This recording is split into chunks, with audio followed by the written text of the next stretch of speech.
사도신경으로서 우리의 신앙을 고백합니다. 전능하사 천지를 만드신 하나님 아버지를 내가 믿사오며 그 외아들 우리 주 예수 그리스도를 믿사오니 이는 성령으로 잉태하사 동정녀 마리아에게 나시고 본디오 빌라도에게 고난을 받으사 십자가에 못 박혀 죽으시고 장사한 지 사흘 만에 죽은 자 가운데서 다시 살아나시며 하늘에 오르사 전능하신 하나님 우편에 앉아 계시다가 저리로서 산자와 죽은 자를 심판하러 오시리라. 성령을 믿사오며 거룩한 공회와 성도가 서로 교통하는 것과 죄를 사하여 주시는 것과 몸이 다시 사는 것과 영원히 사는 것을 믿사옵나이다. 아멘.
부활하신 주님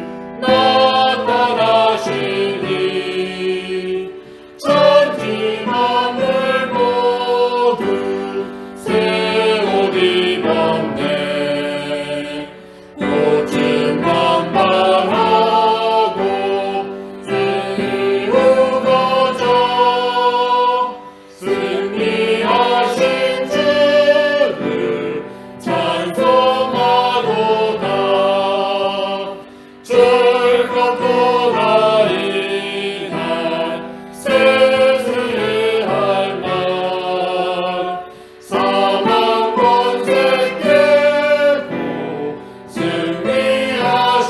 승리하셨네. 생명의 주 예수 죽음 이기고 무덤 문을 열고 살아나셨네.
아름다운 하늘나라 허락하시고 내 모든 것 예비하시네. 찬양함의 기쁨을 감사함의 평안을 간구함의 하나님 알도록 하셨네. 찬양함의 기쁨을 감사함의 평안을 간구함의 하나님 알도록 하셨네.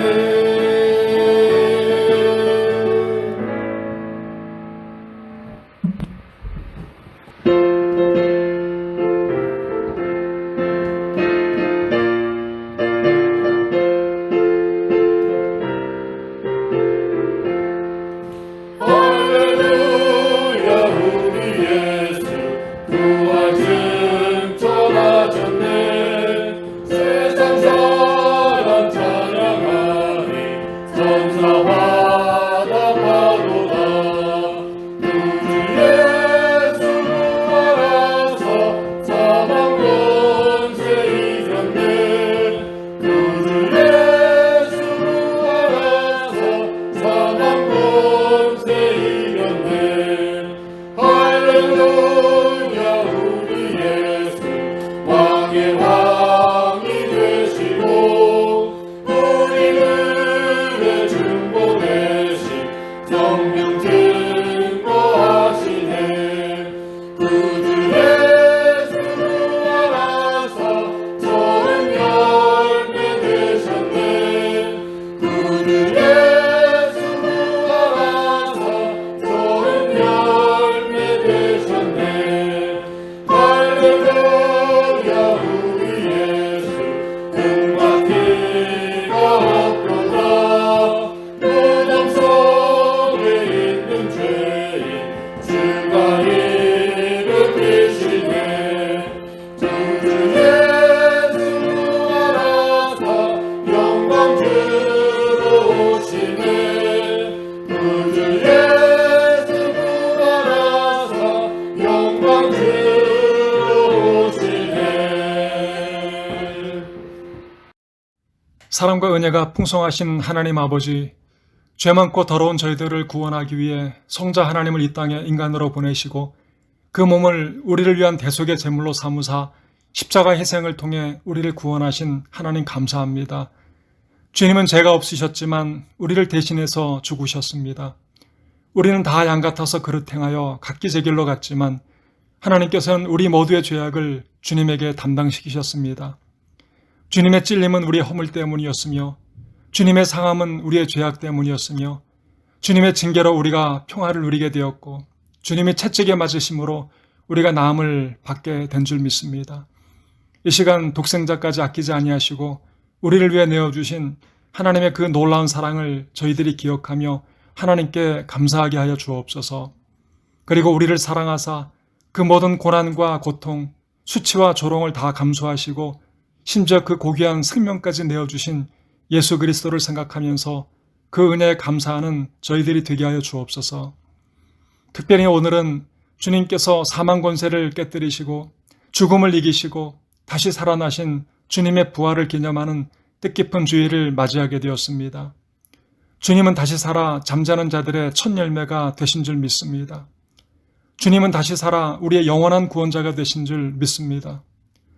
주님은 다시 살아 하나님 보좌 우편에 앉으셨고 온 우주 만물을 통치하시고 다스리시는 만왕의 왕 만주의 주가 되셨고 또 우리의 구원을 위해 쉬지 않고 기도하시는 구원의 중보자가 되신 줄 믿습니다. 이 시간 죽음을 이기시고 사탄을 이기시고 다시 살아나신 주님을 찬양하고 경배하는 저희들이 되게 하여 주옵소서.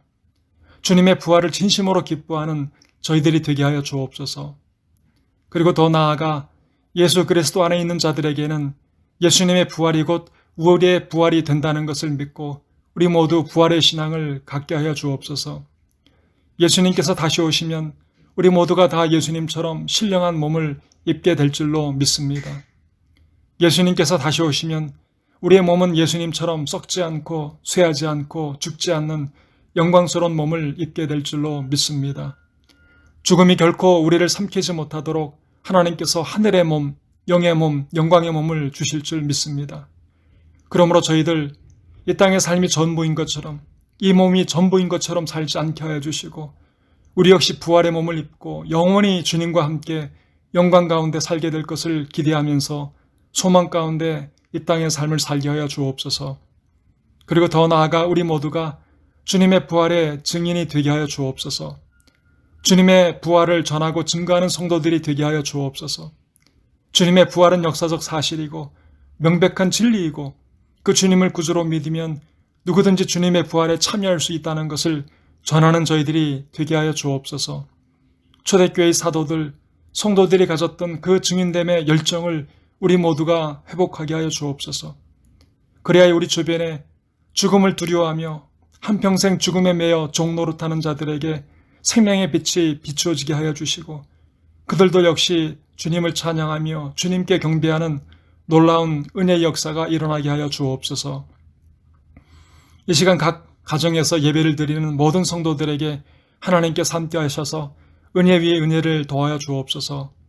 새 생명을 가진 자로서 믿음의 담대함을 갖게 하여 주시고, 하나님께서 새초부터 새말까지 하나님의 백성들을 지키시고 보호하신다는 약속을 믿고 하나님만을 신뢰하고 하나님만을 의지하게 하여 주옵소서. 어떠한 환경이나 난관이나 어려움도 결코 우리를 그리스도의 사랑에서 끊을 수 없다는 것을 믿고 하나님만을 바라보는 삶을 살게 하여 주옵소서. 이제 이 뜻깊은 날 하나님의 말씀을 듣습니다. 말씀을 전하시는 목사님에게 성령의 능력과 지혜를 주옵소서. 그 말씀은 살아 역사하는 말씀, 변화시키는 말씀, 열매를 맺게 하는 말씀이 되게 하여 주옵소서. 그리고 우리 모두에게 들을 수 있는 귀와 깨닫는 마음을 주셔서 말씀을 아멘으로 받게 하여 주시고 영적으로 큰 힘을 얻는 복된 시간이 되게 하여 주옵소서. 이 모든 말씀 사망 권세 깨뜨리고 죽음에서 부활하신 우리 주 예수 그리스도의 이름으로 기도드립니다. 아멘. 예, 오늘은 사도행전 17장 16절에서 18절까지 있는 말씀입니다. 바울이 아덴에서 그들을 기다리다가 그 성에 우상이 가득한 것을 보고 마음에 격분하여 회당에서는 유대인과 경건한 사람들과 또 장터에서는 날마다 만나는 사람들과 변론하니 어떤 에피크로스와 스토아 철학자들도 바울과 쟁론할세 어떤 사람은 이르되 이 말쟁이가 무슨 말을 하고자 하느냐 하고 어떤 사람은 이르되 이방 신들을 전하는 사람인가 보다 하니 이는 바울이 예수와 부활을 전하기 때문이로라. 아멘.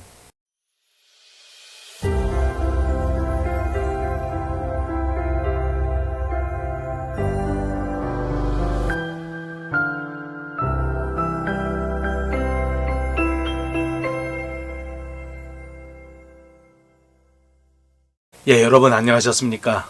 오늘 2021년 부활절을 맞았습니다.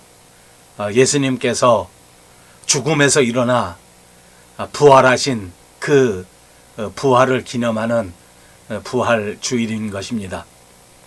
우리 기독교에서 최대의 명절이 있다고 하면 아마도 성탄절과 그리고 오늘 맞이한 이 부활절일 것입니다.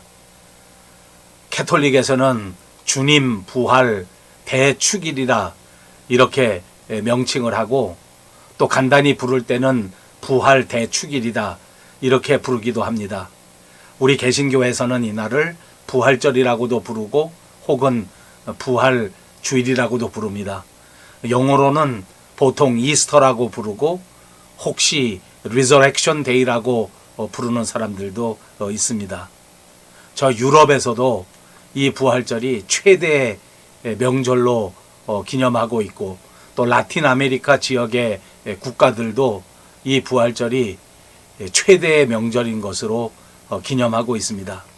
특별히 오세아니아의 호주라든지 혹은 뉴질랜드 같은 국가들도 이 부활절을 크게 지키는데 그 나라들은 부활절 전후로 약 사흘 정도 그렇게 긴 롱 할러데이를 지킨다고 합니다. 특별히 호주에서는 이 부활절 행사가 정말 성대하게 크게 치루어지는 나라라고 이렇게 유명하게 전해지고 있습니다. 우리가 살고 있는 이 북미, 미국이나 또 캐나다도 역시 크리스마스와 함께 최대의 명절로 이 부활절을 기념하고 있습니다. 이 부활절이라고 하는 것은 그 말 자체의 용어처럼 예수 그리스도의 부활을 기념하는 그런 날입니다. 그러므로 부활절의 유래라고 하는 것은 바로 예수님의 부활에서 그 유래를 찾을 수가 있습니다. 예수님께서는 히브리 사람들이 지키는 절기 유월절 당시 목요일에 최후의 만찬을 하시고 그날 밤에 로마 군인들과 그리고 합세한 종교 지도자들에 의해서 잡히셨습니다. 온갖 고난을 받고 또 사람들에게 온갖 조롱을 받았습니다. 그리고 다음날 금요일에 십자가에 못 박히셨고 십자가 위에서 사망하셨습니다. 그리고 그 다음날 토요일이 되는 것인데 그날이 안식일이었고 그 안식일이 지난 그 다음날 그러니까 돌아가신 지 3일째 되는 날 그것이 일요일 주일이었는데 그날 새벽에 사망과 죽음의 권세를 깨뜨리시고 무덤에서 다시 살아나시는 부활의 역사를 이루신 것입니다. 우리 기독교회의 복음서에는 이 십자가 그리고 부활 이 두 가지 정말 상반된 사건들이 함께 우리들에게 보여지고 있습니다. 부활하신 이 사건이 우리 인류 역사에 정말 찬란한 새로운 생명의 빛을 주고 새로운 희망의 빛을 밝혀준 그런 찬란한 아침의 사건이라고 한다면 십자가 위에서 돌아가신 사건은 아마 우리 인류 역사상 가장 어두운 칠흑 같은 밤에 해당하는 역사일 것입니다. 하나님의 아들이신 분이 이 땅에 오셔서 이 땅의 죄인들에게 온갖 모함을 받으시고 또 이 땅의 사람들에게 몰매를 맞고 창피를 당하시고 강도들이나 형벌을 당하는 그 십자가 다른 강도들 사이에서 그야말로 처참하게 처형되신 이 사건이야말로 우리 인간들이 가진 죄성이 얼마나 악랄한 것인가, 얼마나 심각한 것인가, 그리고 도대체 이 죄에 대한 그 형벌을 도대체 어떻게 받을 수 있을까? 그 벌의 엄중함 그리고 처참함을 우리에게 적나라하게 보여주는 그런 역사의 깊은 어둠 그 자체였습니다. 그러나 이제 예수님께서 고통의 십자가를 지지 않으셨다면 그러면 우리에게 이토록 밝은 희망 그리고 이토록 놀라운 새 생명의 역사, 부활의 역사도 없었을 것입니다. 그러므로 우리가 예수님의 십자가 그리고 예수님의 부활을 반드시 한 쌍을 이루어서 그것이 우리의 믿음이 되고 그것이 우리의 구원이 되고 그것이 우리의 소망이 된다고 하는 사실을 마음속 깊이 굳게 붙들고 굳게 믿어야 할 줄로 믿습니다. 그러므로 오늘 이 귀한 부활절을 맞이한 저와 여러분, 이날에 우리 마음속에 우리 믿음 안에 그리스도의 십자가와 그리스도의 부활이 반드시 가장 정확하게 여러분의 마음속에 새겨지시기를 주님의 이름으로 축복합니다. 이 세상의 모든 사람들이 세상의 삶을 영위하다가 죽으면 땅에 묻히게 되는 것입니다. 사실 역사상 죽은 사람이 다시 살아나는 것을 본 적은 없습니다. 그래서 이제 사람들은 사람이 살다가 죽으면 그것이 끝이다. 모든 것이 죽으면 그만이다. 이렇게 생각하고 하나님을 배척하고 그리고 그냥 인생의 삶에서 그 허무한 삶에서 빠져나오려고 생각조차도 하지 못하고 살아가는 것 같습니다. 그러나 주님이 부활하심으로써 죽음이 끝이 아니다, 죽음이 마지막이 아니다 하는 사실이 분명하게 증명된 것입니다. 신약성경 고린도전서 15장 16절에는 만일 죽은 자가 다시 살아나는 일이 없다면 그리스도도 다시 사신 일이 없었을 것이다 라고 기록되었습니다.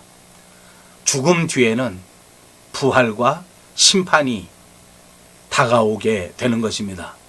이 땅 위에서 주님을 믿고 자기의 삶을 주님 앞에 맡기면서 의탁했던 그리스도인들은 이제 주님이 약속하신 그대로 주님과 함께 영원히 살기 위해서 부활해야 되고, 또 그러고 반대로 주님을 믿지 않고 아무 관계가 없었던 사람들은 이제 그들의 죄를 심판받고 영원한 지옥에 들어가기 위해서도 부활해야 된다 하는 것이 성경이 우리에게 가르쳐주는 분명한 사실인 것입니다.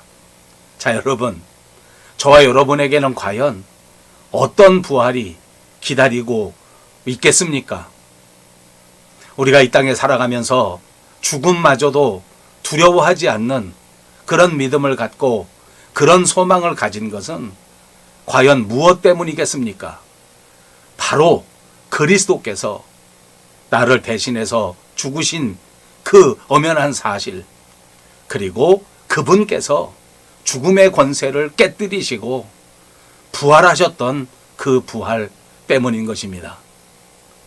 내가 저지른 모든 추악한 죄의 값을 치루시기 위해서 십자가를 지시고 거기서 죽기까지 하셨던 그 주님이 모든 죄의 대가를 치루신 다음 죽음의 권세마저도 깨뜨리시고 부활하셔서 지금도 살아계시고 지금도 나와 함께 하시면서 우리를 돕는다고 하는 이 사실을 알고 또 그 사실을 분명히 믿고 있는 우리들은 과연 이 세상에서 어떻게 살아야 할 것인가 다시 한번 생각해 보시기 바랍니다.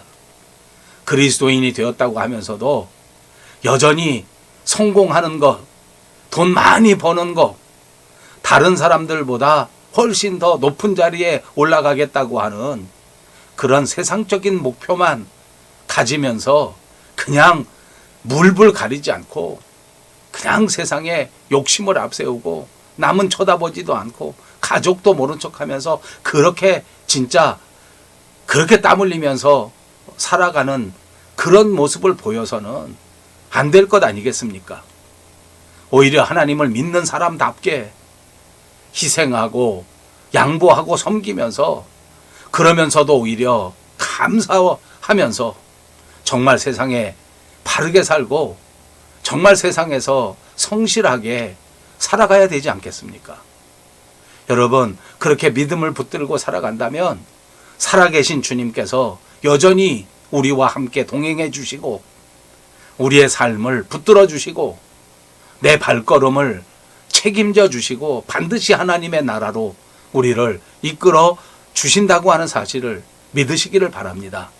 우리가 그렇게 믿음 붙들고 산다면 훗날에 정말 여기까지 에벤에셀로 하나님께서 나를 인도하셨구나 하는 간증을 하게 될 겁니다.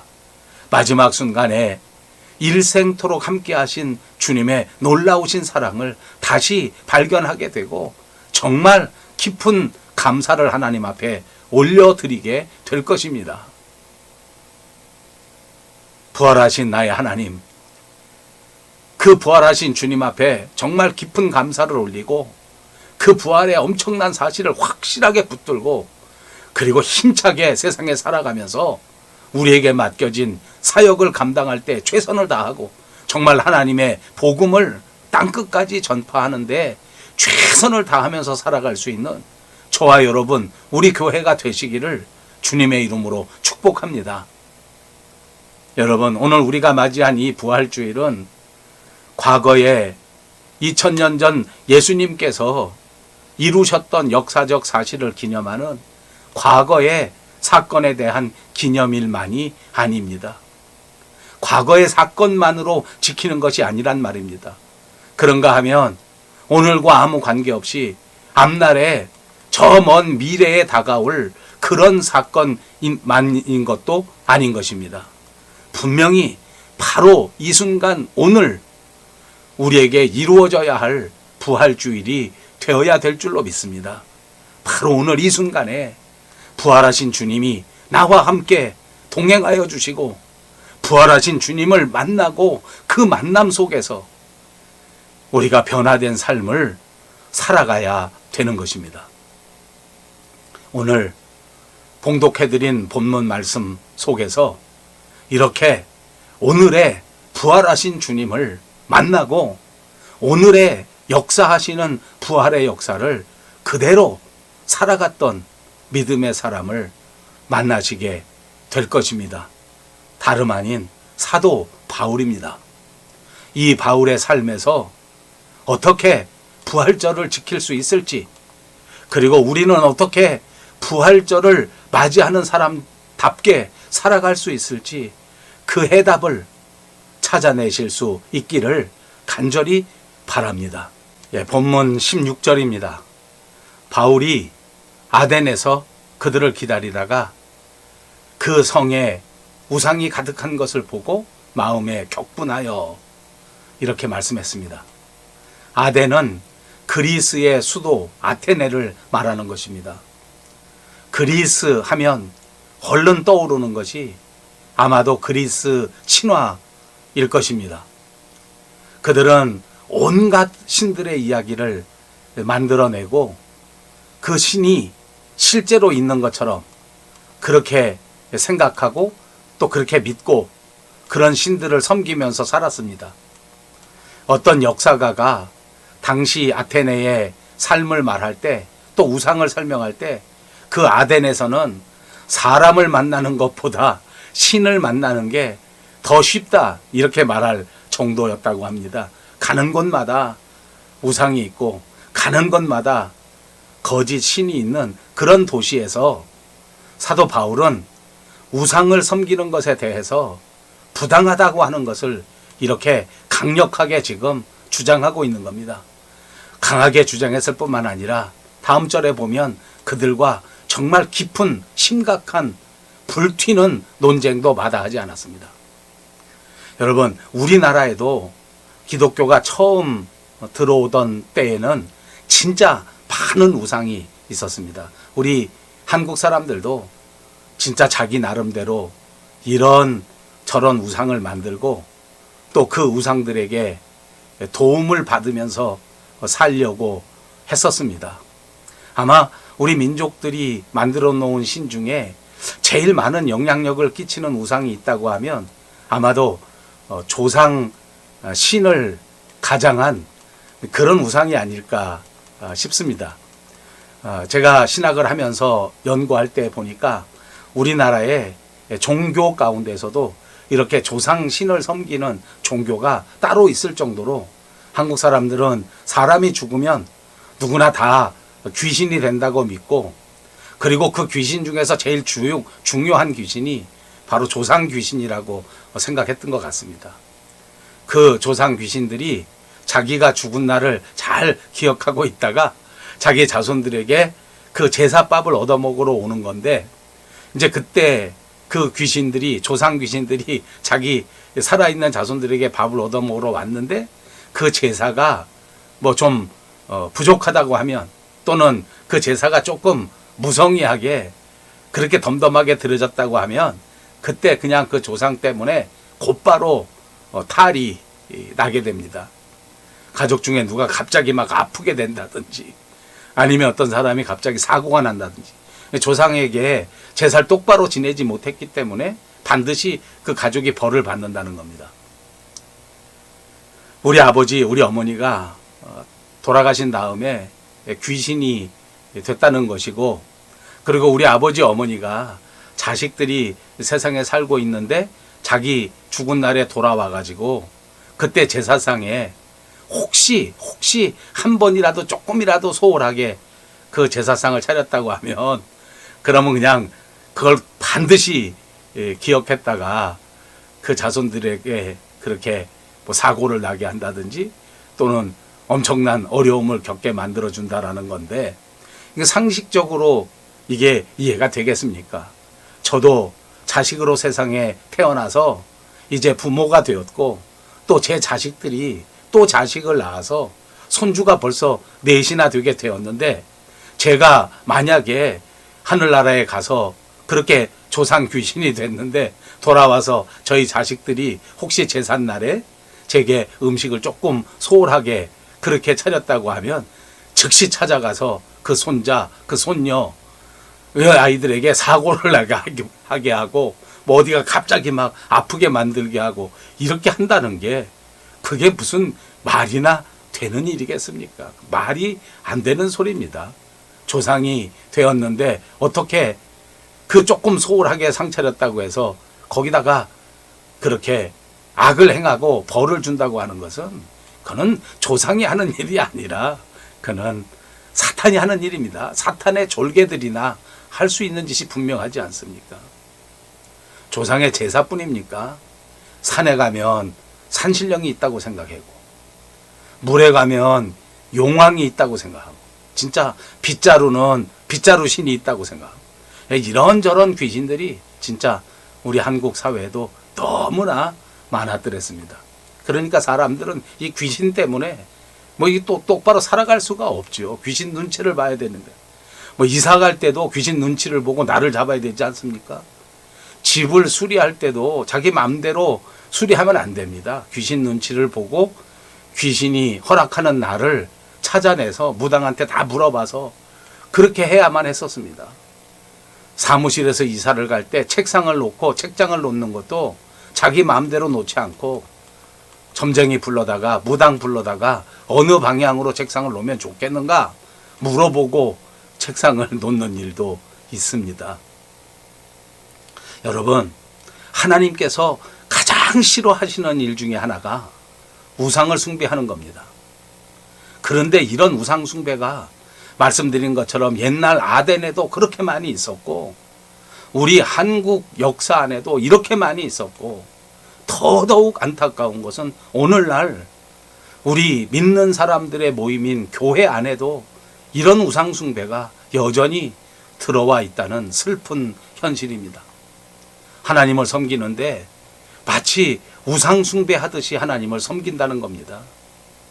하나님 앞에 제물을 바쳐서 그 제물의 대가로 죄를 탕감받으려고 하고 하나님 앞에 시간을 바쳐서 그 대가로 하나님께 축복을 마치 거래하는 것처럼 그렇게 대들려고 합니다. 기도도 순수하게 하나님과의 대화로 이루어지는 게 아니라 마치 무슨 점치는 것처럼 내일에 무슨 일이 벌어지는가 알아내려고 그렇게 기도하는 것을 좋아하는 사람들이 얼마나 많은지 모릅니다.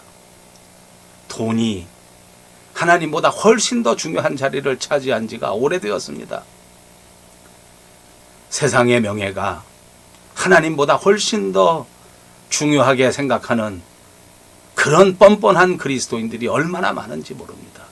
이런 모든 것들이 오늘날 교회 안에 있는 우상인 겁니다.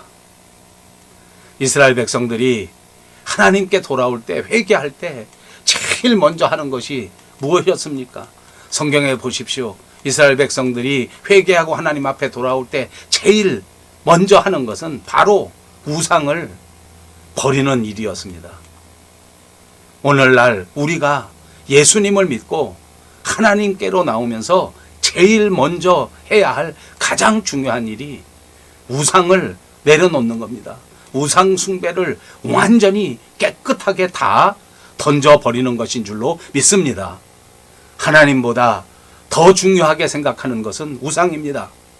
하나님보다 더 사랑하는 것이 있다면 그것이 바로 우상입니다. 이런 우상들을 완전히 다 버리시기를 주님의 이름으로 축복합니다. 오직 하나님만이 여러분 인생의 가장 최고로 사랑할 수 있는 대상이 되시기를 바랍니다.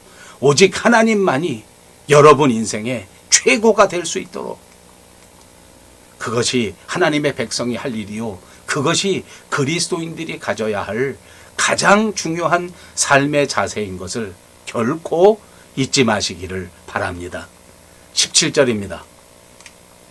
회당에서는 유대인과 경건한 사람들과 또 장터에서는 날마다 만나는 사람들과 변론하니, 이렇게 말씀했습니다.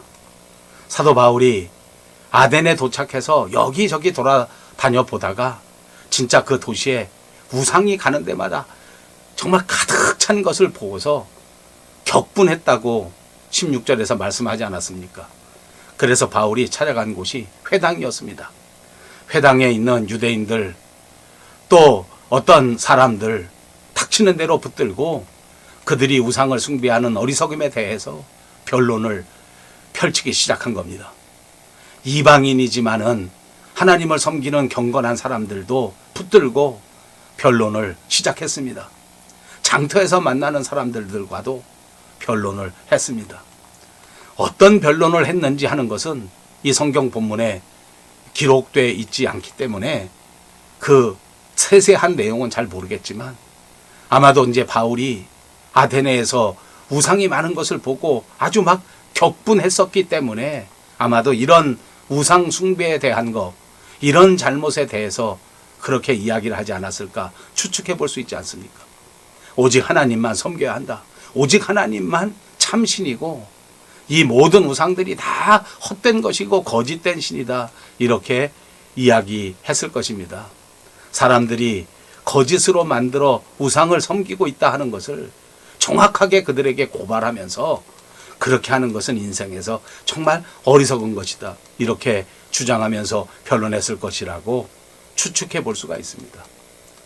그렇습니다.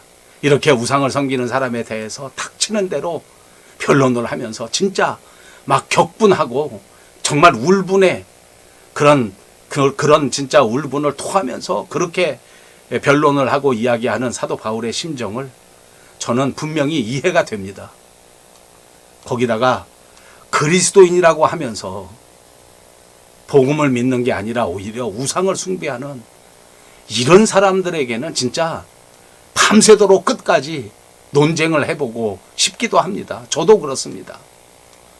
복음에는 관심을 기울이지 않고 온통 세상적인 거에만, 세상에서 어떻게 하면 그냥 재물을 쌓을까, 어떤 부동산에 투자해서 어떻게 돈을 많이 남길까, 어떻게 약을 먹고 어떻게 육체의 건강을 얻을 수 있을까, 이런 데에만 온통 집중하는 사람들을 보면 진짜 한번 따져보고 싶고, 진짜 밤새도록 한번 참다운 신앙이 무엇인가에 대해서 이야기하고 싶은 마음이 저도 가득합니다. 그런데 여러분, 사실 이런 논쟁은 아무런 의미가 없습니다. 거짓 신이지만 그 우상을 믿는 사람들은 누가 뭐래도 그 말을 듣지를 않더라고요. 우리 주변에도 이단에 빠진 사람들이 많습니다. 그 사람들을 보면 너무나 잘 알 수 있습니다. 아무리 논쟁해도 소용이 없더라고요. 우리가 볼 때는 진짜 허무맹랑한 것에 바보같이 저렇게 속아 넘어가고 있는데, 그래도 정작 본인들은 그걸 뭐 전혀 모르고 남의 말 들으려고 하지도 않더라고요. 제가 살아보니까 사람들은 자기 스스로는 진짜 똑똑한 거라고 생각하면서 착각하면서 살지만 사람은 다 한계가 있습니다. 다 어리석은 것 같아요. 거짓말하는 사람들의 거짓말을 그렇게 분별을 못하는지 몰라. 그래서 그 거짓말하는 걸 다 좋아해요. 오히려 바른 말하는 사람들은 다 싫어하는 게 세상 사람들의 모습인 것 같습니다. 그리고 보니 하나님의 특별하신 선택이 없으면, 하나님의 특별하신 은혜가 아니면 오늘 이 자리에 서 있을 수도 없고, 오늘 하나님의 말씀을 하나님의 말씀이라고 받아들이지도 못하고, 하나님이 펼쳐주신 그 귀하신 진리를 알 수도 없고, 그걸 믿지도 않고 진짜 올바른 성경적인 믿음을 가질 수가 없는 것 같습니다. 오늘 우리에게 바른 믿음을 주시고 오늘 우리에게 예수 그리스도의 부활의 위대한 역사를 주시고 그 사실을 알고 믿을 수 있도록 은혜 주신 하나님의 그 놀라우신 은혜를 크게 찬양합니다. 하나님께 영광 돌리고 하나님 앞에 깊은 감사를 드립니다. 아멘. 본문 18절입니다. 어떤 에피쿠로스와 스토아 철학자들도 바울과 쟁론할세 어떤 사람은 이르되 이 말쟁이가 무슨 말을 하고자 하느냐 하고 어떤 사람은 이르되 이방 신들을 전하는 사람인가 보다 하니 이는 바울이 예수와 부활을 전하기 때문이로라. 이렇게 기록되어 있습니다. 아덴에는 우상들만 많은 것이 아니라 인간의 심오한 삶의 문제를 연구하는 철학자들도 참 많았더랬습니다. 당시에 아테네를 대표하는 철학의 두 기둥이 오늘 본문에 등장하는데 에피크로스 학파와 스토아 학파입니다. 이들은 서로 완전히 다른 입장으로 인간의 삶을 바라보고 인간의 행복을 정의했었습니다. 여러분, 지금 코로나 비상 상황이 벌어졌습니다. 요즘 제가 재직하는 학교에서도 재직하고 있는 교수들이 BC 주 정부 국가시책, 특별히 그 방역 대책에 대해서 이런저런 대책을 의논하고 있습니다. 어떤 분들은 크게 불만하면서 강력한 의미를 담은 항의 편지를 내야 된다, 이렇게 말하는 사람들이 있고, 또 어떤 사람들은 정부의 방역 대책에 더 협조해야 된다, 이렇게 말하는 사람이 있습니다. 지난 주간 우리 모두가 아는 것처럼 정부에서는 어떻게 하든지 교회의 예배를 풀어보려고 노력했던 것 같습니다. 그래서 제한된 인원이지만 실내에서 약 한 달간 또는 한 달 반 동안 예배를 드릴 수 있도록 그렇게 허락하는 발표를 했다가 그만 이틀 3일 후에 또다시 취소하고 과거의 방역 대책보다 더 강력하게 식당도 문을 닫고 또 실내 활동 일체를 더 강하게 규제하는 이런 대책을 발표하면서 교회의 대면 모임이 다시 취소된 적이 있지 않습니까? 이런 상황에서 많은 분들이 불만을 합니다. 작년에 처음 팬데믹이 됐을 때에는 이렇게 부활절에 함께 예배를 드리지 못하는 것도 견디고 참았지만, 그러나 이것이 2년째 되다 보니까 이거 도저히 참을 수가 없다. 아무리 방역이 중요하다고 하지만 우리 개인의 신앙생활을 이렇게 정부가 막 제약하는 것은 절대로 옳지 않다. 이런 시각을 가진 사람들이 아마 굉장히 많습니다. 제가 생각해 보니까 아마 에피쿠로스 학파가 있다고 하면 이제 그렇게 아마 그런 시각으로 이런 대처를 하지 않았을까. 아무리 이렇게 팬데믹 상황이라고는 하지만 가족끼리 이렇게 모임을 갖고 가족끼리 식사를 하고 가족끼리 예배를 드리고 가족끼리 모임을 갖는 것을 정부가 규제하면 안 된다. 그런가 하면 반대 시각도 분명히 있습니다.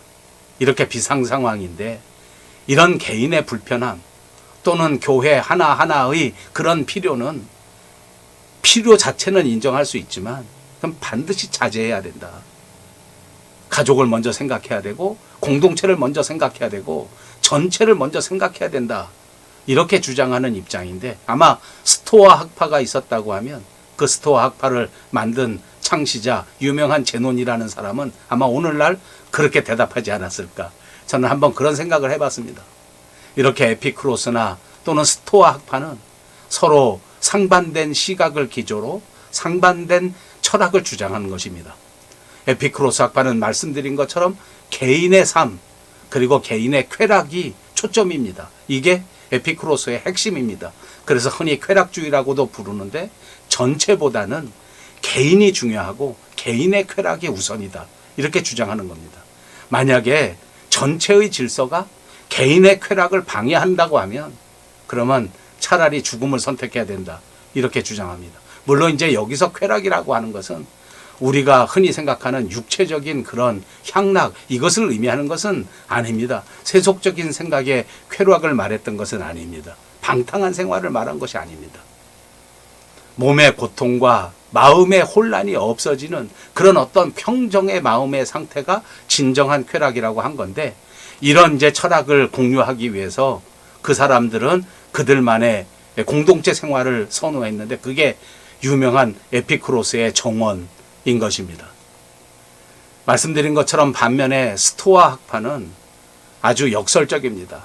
그들은 전체 질서가 우선입니다. 개인의 삶은 뒷전이라고 생각합니다. 그러니까 무조건 전체의 질서를 이루려고 노력해야 되고, 조화를 이루기 위해서 개인은 무조건 금욕해야 된다. 아주 단호하게 명령하고 촉구하는 학파입니다. 이것이 스토아의 핵심 요체라고 말할 수 있습니다. 아무리 전체의 질서가 개인의 삶을 방해한다고 하더라도 기꺼이 받아들이고 수용해야 한다, 그 말입니다. 여러분, 이 두 철학파의 공통점은 무신론입니다.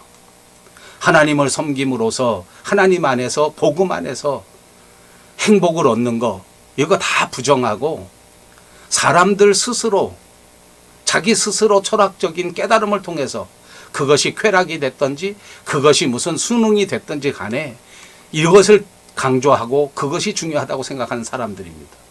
만약 하나님을 섬기고 신을 섬김으로써 행복을 추구한다고 하는 사람들은 아주 무식한 사람이라고 치부하고, 자기들은 아주 머리가 똑똑하기 때문에, 자기들은 지식인들이기 때문에 이런 방법으로, 이런 쾌락을 통해서 또는 이런 금욕을 통해서 인생의 행복을 찾아낼 수 있다라고 자부하던 사람들이었습니다.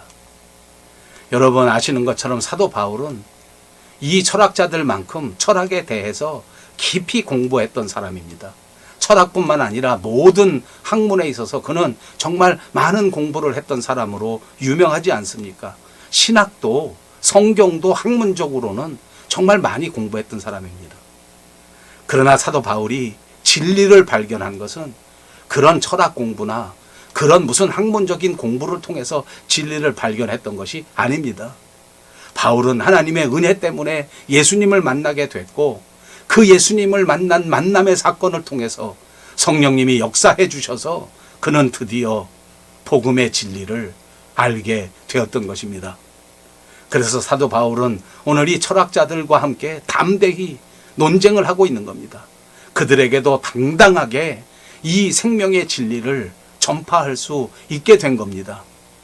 그렇지만 정작 그 철학자들은 사도 바울의 말을 이해하지 못했습니다. 바울이 말하는 예수님에 대해서, 또 바울이 말하는 예수님의 부활에 대해서 이걸 도무지 받아들일 수도 없고 도무지 이해할 수가 없었습니다. 사랑하는 여러분, 오늘 우리는 예수님의 부활절을 기념하는 부활절 예배를 드리고 있습니다. 우리의 부활절이 지나간 역사적 과거만이 아니고 그냥 현실을 무시한 채 미래에만 다가올 그런 부활절이 되어서는 안 될 것입니다. 단순히 과거에 기념하는 절기가 아니고 단순히 미래에 다가오게 될, 죽어서나 만나게 될 그런 부활의 역사를 생각하는 그런 절기가 되어서도 안 된다는 말씀입니다. 우리가 기념하는 이 부활주일은 바로 이 시간, 오늘 이 순간 주님의 부활을 만나고 주님의 부활을 기념하는 오늘의 부활절이 되어야만 할 줄로 믿습니다. 오늘 이 순간, 지금 여기서 부활하신 예수님을 만나고, 그래서 우리의 삶이 완전히 변화되고, 나아가 주님의 부활하심을 온 세상에 나아가서 전할 수 있는 저와 여러분이 되어야 하겠습니다. 이것이 오늘의 부활절을 지키는 올바른 삶의 모습입니다. 사랑하는 우리 밴쿠버 영성교회 성도 여러분, 부활하신 주님을 여러분의 구세주로 모셔드리고 그 부활하신 주님만을 붙들고 의지하면서 살아갈 때 우리 주님이 여러분에게 참된 평안을 주시고 참된 기쁨을 주시고 참된 하늘의 소망을 주시고 여러분의 삶을 아름답게 변화시켜 주실 것을 분명히 믿습니다. 이런 위대하고 놀라운 은혜가 여러분들과 여러분들의 가정에 넘쳐나시기를 주님의 이름으로 축복합니다. 감사합니다.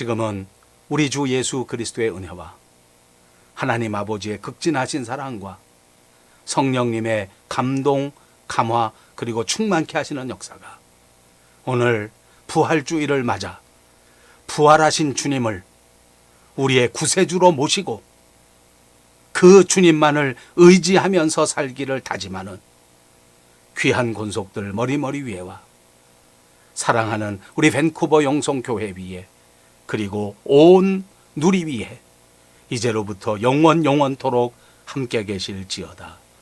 아멘.